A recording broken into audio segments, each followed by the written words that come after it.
Okay, here we go with the second leg of the Touring Car A final. Of course, if Ronald Volker wins this one, he will be European Champion 2010. It's a fairly clean start up front, the first few cars. In fact, all the field getting around those first few corners quite cleanly. Ronald leading from Elliott and then Victor. Already starting to put a small lead going through the infield section the first time. There's an accident behind, and Andy Moore gets into Gilles Groscamp. Elliott looking to attack Volker in the early stages of the race, but he's already pulled out a small gap, and then from that point onwards it was really about Elliott defending his position to Victor Wilk behind. The two teammates very close again down the straight road we see here. They battled really for the entire race distance, not much more than this far apart. Through the infield they go again, both of them driving extremely tight lines, making sure they don't leave anything on the table. No chance for Victor to get past Elliott here. Keeps it very clean and tidy around the far end of the track. You can see Ronald just in front of them, he's there, but they can't quite close that gap down.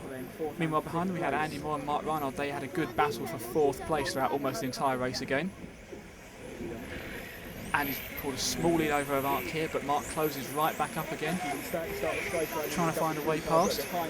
And behind them we've got Yannick Krumper, and then Lurk Yasmin and Groscamp racing there for 6th, 7th and 8th places.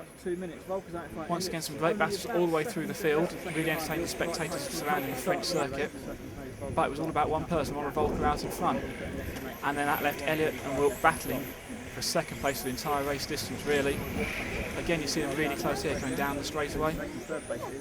Wilk trying to find a way past, perhaps with a slightly quicker car than Elliott at this point of the race, but a very tight, twisty track. There's no real overtaking opportunities unless Elliott makes a mistake, but he keeps his head cool and drives it very cleanly. It's all about one guy though. Ronald Volker crosses the line and becomes the European Champion 2010. Two final wins there. The car felt really good towards the end. It looks a little bit slidey to start with in the final. Yeah, in the second I had it was sliding a little bit everywhere, but was still okay to drive, so really happy with the win. Well done, congratulations. Thank you. After the race there was a bit of controversy though with the timing system. All the spectators saw Elliott crossing the line in front of Wilk, but the timing screen initially showed that Wilk had in fact beaten Elliott to crossing the finishing line. So what the officials did was they went to the backup system and they looked at RC Racing TV's videos that we filmed of the start-finish line area, and they reclassified the results with Elliott in second place and Wilk in third. You can quite clearly see here the two cars crossing the line, Elliott in front of Victor.